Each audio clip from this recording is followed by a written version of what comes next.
Hello everyone, आज मैं बाउंडेशन के टाइप 9 को डील करूंगा। आपने जो भी सेंटेंसेस बनाए होंगे मैं उसे जरूर देखूंगा और फिलहाल मैं आज इसको खुद से आपके सामने बता रहा हूं।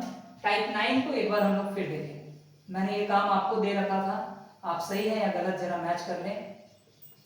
आपको उसे पीटना, the same sentence was there, पढ़ता रहा होगा। ठीक है, आपको उसे पीटना पड़ता रहा होगा। मैंने बताया था ना, ये सेंटेंस देखने में फ्यूचर लगता है, लेकिन इस सेंटेंस को जब आप मीनिंग लेंगे तो ये सेंटेंस पास्ट में है, क्योंकि आपको उसे पीटना पड़ता रहा होगा। डेट मींस ये बात पास्ट की। ठीक है, अब यहां पे काम कंटिन्यू भी है, तो कंटिन्यूअस वाली चीजें भी लानी होंगी हमें, और बाउंडेशन है तो बाउंडेशन भी रखना होगा। चलिए अब फटाफट देखिए, तो बाउंडेशन के लिए हमारे पास क्या क्या है? Has to, have to, had to. ये तीन चीजें हैं हमारे पास, हैज टू, हैव टू और हैड टू। इनके बाद टू के बाद वर्ब बनाएगा, ये बात क्लियर है। कंटिन्यूअस के लिए हमारे पास क्या है? Verb four. वर्ब फोर को अपने पहले इज, एम, आर, वाज, वर चाहिए। यहां फ्यूचर पास्ट है, हमने दे दिया इज, एम, आर, वाज, वर। ये इज, एम, आर, वाज, वर को इंडिकेट करने के लिए दिया मैंने। ठीक है, वर्ब फोर को अपने पहले इज, एम, आर, वाज, वर चाहिए, जैसा हमने टाइप 8 में देखा है। वहां भी हमने ये बात सीखी थी कि वर्ब फोर को अपने पहले इज, एम, आर, वाज, वर चाहिए। फ्यूचर पास्ट, फ्यूचर पास्ट के लिए मैंने आपको बताया, फ्यूचर पास्ट के लिए हम लोग वुड का इस्तेमाल करते हैं, वुड। अब वुड भी मॉडल वर्ब है, ये बात ध्यान रखें। वुड भी मॉडल वर्ब है, और मॉडल वर्ब है तो इसे भी अपने बाद वर्ब वन चाहिए। तो आप पाएंगे कि टाइप 8 और टाइप 9 बिल्कुल एक जैसा है। वहां भी फाउंडेशन था, कंटिन्यूअस था, फ्यूचर था जिसके लिए हमने विल लगाया, फ्यूचर था जिसके लिए हमने विल लगाया, विल मॉडल वर्ब था। ठीक उसी तरह से यहाँ फ्यूचर पास्ट है जिसके लिए हमने वुड लगाया, वुड भी तो मॉडल वर्ब है। तो सेम वही कॉन्सेप्ट होगा। अगर हम उस रूल में विल के जगह सिर्फ वुड का यूज कर दे तो हमारा रूल बन करके तैयार। कैसे? देखिए, जो इस वीडियो में नए हैं उनको मैं यहां से समझा दूं। पहले ध्यान, हमें वर्ब फोर को इनमें से किसी एक के साथ रखना होगा, क्योंकि has to, have to, had to तीनों बाउंडेशन ही बताएगा। तो तीनों में से कोई एक भी रह जाए, बाउंडेशन का पता चलेगा। तो हमने हैव और वर्ब फोर को जोड़ करके हैविंग बना दिया। यानी हैविंग अकेला वो शब्द है जिसके अंदर दो वर्ड्स हैं, हैव एंड वर्ब फोर।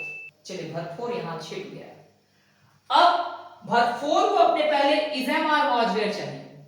ठीक है, वुड मॉडल वर्ब है, इसको अपने बाद वर्ब वन चाहिए। तो is, am, are, was, were को छिपाने के लिए मैंने आपको एक वर्ड दे रखा है, वो वर्ड है B.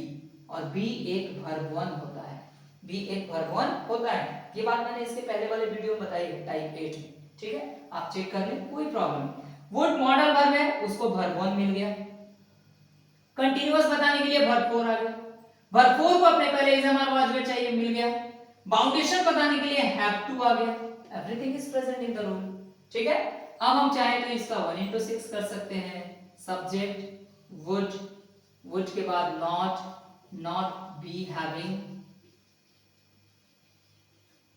To plus verb one and object, simple interrogative, would plus subject plus be, फिर having, to plus verb one and object plus question mark, simple interrogative negative, would plus subject plus not, be having, to plus verb one object and question mark, conditional interrogative देखिए, question word would, subject be, having। Type 9 और type 8 और type 9 में फर्क सिर्फ यही है कि वहां हमने सेंटेंस को फ्यूचर में रखा और यहां सेंटेंस को हमने फ्यूचर पास्ट में रखा। आपको बस ये फर्क याद रखना है कि फ्यूचर बताने के लिए वुड विल आता है और फ्यूचर पास्ट बताने के लिए वुड आता है, लेकिन है दोनों एक ही चीज है। विल भी मॉडल वर्ब है, वुड भी मॉडल वर्ब है। जैसे विल को अपने बाद वर्ब वन चाहिए, वैसे ही वुड को अपने बाद वर्ब वन चाहिए। ठीक है, चलिए हम एग्जांपल देख लेते हैं। आपको उसे पीटना पड़ता रहा होगा, you would be having to beat him।